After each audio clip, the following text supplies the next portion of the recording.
Habari ndugu mtazamaji, popote ulipo Tanzania na nje ya Tanzania, leo tujifunze jinsi ya kutumia measuring cup. Hizi measuring cup zinakuwepo kama 5 hivi. Kuna ya 1 cup kama hiyo inayoonekana au milimita 236. Kama unaweza kutumia hii au kawa unatumia kitchen scale, nimekueleza kwenye video yangu hapo, ukisearch utaipata.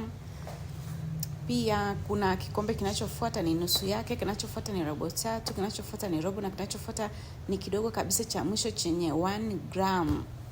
Kwa hiyo hivi vikombe vinatofautiana. Kuna zile vikombe ambavyo vinapima mililita, vinakuwa kama jagi hivi.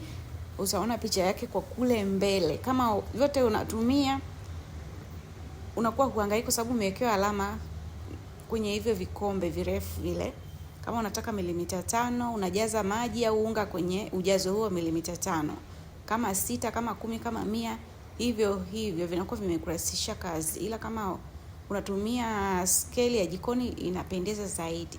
Kama unavyoona hapo kwenye picha, kuna measuring cup za aina tofauti, na kama hivyo 200 grams, si ngapi, vyote vimeonyeshwa. Kwa hiyo ni wewe tu uelewa wako na urahisi wako wa chombo unachotaka kukitumia. Tuishie hapa kwa leo. Usisahau kulike na kusubscribe.